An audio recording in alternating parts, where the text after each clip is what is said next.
For more than an hour, everything was fine. Lara Logan moved through the crowd in Tahrir Square, Cairo, February 11th, 2011, filming, speaking to people, doing what she had done in dozens of conflict zones and breaking news situations across her career as CBS News chief foreign affairs correspondent. The men around her were smiling. They were cooperative. They were performing for the camera in the way that people perform when they understand that a camera means a Western audience, and a Western audience means a version of themselves they want the world to see. They were friendly. They were welcoming. And then the camera battery died. Night in Tahrir Square begins with a rush of celebration. Flags wave above the crowd. Lara Logan stands in the center, her microphone live, the camera rolling. Chants of Egypt, Egypt echo across the square. Faces beam for the lens. Men press forward, eager to be seen, eager to be heard. Some hold up peace signs. Others drape their shoulders in the Egyptian tricolor, arms around each other and around Logan's team. For more than an hour, the mood is electric but controlled. The CBS crew notes it feels charged, yet peaceful. Logan interviews young men who insist they want democracy and freedom. The crowd leans in, not to threaten, but to be part of the moment. Each gesture, each smile, is shaped by the knowledge that the world is watching. The camera's presence is not just a tool for documentation. It is a shield. As long as the red recording light blinks, the crowd's energy channels into performance. Strangers jostle for space in the frame. Hands reach out, not in anger, but to wave or to offer slogans for the broadcast. Logan's team, including the Arabic-speaking fixer Baha and her British security operative Ray, move through the mass without real resistance. The men around them are attentive, deferential, and even helpful, clearing paths and translating questions. For Logan, this is familiar ground. She has worked crowds in Baghdad, in Kabul, in Johannesburg. The rules are always the same. The camera changes everything. On this night, the performance holds for more than 60 minutes. From 8:45 p.m., the CBS feed captures a square alive with hope and pride. The celebration is genuine, but it is also staged for the lens. Every smile, every chant, every handshake is shaped by the knowledge that millions may be watching. The camera becomes a contract, a promise of safety in exchange for a certain kind of behavior. The illusion is total. No one in the crew sees a hint of what waits beneath the surface. There is no warning in the images, no hint of menace in the footage. The performance is seamless, but the battery cannot last forever. The camera's power fades. The light goes out. The contract is broken. Subscribe for more stories that show what happens when the lens turns away. The red light on the camera flickers, then dies. In that instant, the mask drops. The crowd that had been smiling, waving, and posing for the lens turns. The battery indicator on the Sony HVA-RZ1 reads empty around 9:10 p.m. The shield of the camera is gone. Lara Logan feels the energy change before she sees it. Bodies press closer, voices shift from cheerful to urgent. In the chaos, her Arabic-speaking fixer, Baha, leans in and delivers a warning in English, his voice sharp and low. "They want to take your pants off." The words cut through the noise. Baha has heard the men behind her speaking in Arabic, plotting what comes next. In Logan's own account, this is the moment everything changes. Ray, the British security operative, reacts instantly. He grabs Logan's arm, pulling her toward him, bracing for a surge. The crowd's movement is sudden, no longer jostling for the camera, but closing in with purpose. The faces that had performed for the world are gone, replaced by eyes scanning for vulnerability. There is no more deference, no more staged civility. Hands reach out, not to wave, but to seize. The crew is now surrounded. The camera operator's gear is useless. The tape rolls blank. The crowd, sensing the loss of outside witness, grows bolder. It's not a single group, but a shifting mass. Men who had smiled only minutes before now form a wall. Logan's team is cut off from escape.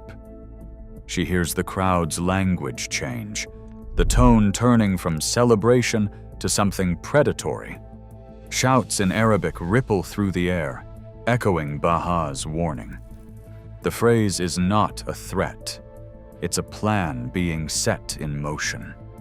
Logan screams, instinctively broadcasting distress, as she has been trained to do in crisis zones. But here, the meaning twists. Her cries do not bring help. They draw more hands. The sound is fuel, not deterrent. In this crowd, a Western signal of emergency becomes a call to violence. The line between audience and assailant disappears. The lens is dark. The contract is broken. Subscribe for more stories that refuse to look away. The crowd swallows Logan in a matter of seconds. She is dragged away from her team, her arms wrenched in different directions. Hands tear at her clothes. She later describes the sensation as the hands raping her over and over and over again. Each scream she lets out is meant as a call for help, but in that square, it only draws more hands, more blows, more frenzy. What should signal distress instead becomes a trigger, proof of her helplessness, fuel for the mob's power.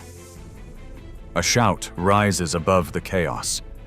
Someone accuses her of being Israeli, of being Jewish. The accusation, false but potent, sharpens the violence. The crowd's anger turns from blind aggression to something targeted and hateful. Logan is battered with flagpoles and fists. She cannot register the pain from the beating, only the relentless assault of hands. Cell phones appear, capturing pieces of her ordeal for another unseen audience. The crowd is no longer performing for a Western camera, but for itself. In the middle of this, a group of Egyptian women force their way into the ring. They close ranks around Logan, shielding her with their bodies. Their intervention is the first break in the mob's certainty. Within minutes, about 20 soldiers push through the crowd, pulling Logan and the women to safety. She is half carried, half dragged to a nearby tent. Her clothes are torn, her body bruised, but she is alive. CBS arranges an immediate evacuation. Logan spends 4 days in Johns Hopkins Hospital, recovering from pelvic injuries and a concussion. Her survival is owed to the strangers who saw distress and answered it as a call for help, not a cue for violence. Subscribe for more stories that refuse to look away. Crowds change when they know they are being watched. In 2005, a peer-reviewed study called this the camera compliance effect, a phenomenon where aggression drops and cooperation rises as soon as a recording device is visible. The logic is simple. When a lens is on, the stakes shift. People perform. They self-censor. They want to look good. or at least avoid being caught doing something that could haunt them later. Lara Logan's ordeal in Tahrir Square is not an isolated case. It is a documented demonstration of this mechanism, stripped of euphemism. Crowd psychologists and news safety trainers have spent years studying how the presence of cameras changes group behavior. One trainer puts it this way: the camera is a leash. When it's cut, you see what was waiting underneath. Logan's own account maps directly onto this model. For over an hour, the crowd in Cairo played to the camera, smiling, chanting, posing, even helping the CBS team move safely. When the battery died, the leash snapped. The mask dropped. The shift from performance to predation was immediate and total. This pattern is not limited to Egypt. On February 21st, 2026, a Times Square Ramadan event drew over 2,000 worshippers. The main live stream, starting at 8 p.m. Eastern Standard Time, shows calm, coordinated prayer and peaceful slogans, no sign of unrest while cameras are rolling. Multiple uploads confirm the footage is uncut. Yet claims about what happened when the stream ended remain unverified. Clips from Germany and Belgium, flagged as illustrative and still under verification, show similar sequences. Crowds orderly for official broadcasts, then surges of aggression caught only on bystander phones after the main feed cuts. Each example is labeled as illustrative only, with verification pending. What these cases illustrate is not equivalence, but recurrence, a mechanism where the presence of a camera suppresses violence, and its absence removes that restraint. Screams, in some settings, trigger rescue. In others, they draw more hands. The difference is not just cultural, but situational. Who is watching, who is performing, and what the crowd believes it can get away with. Subscribe for more stories that refuse to look away. Logan's on-record testimony exposes a truth. When the camera stops, masks drop. In crowds, a scream for help can become a trigger, not a shield. Western cities are not immune. What matters is who responds to distress and who exploits it. Subscribe for more stories told without euphemism.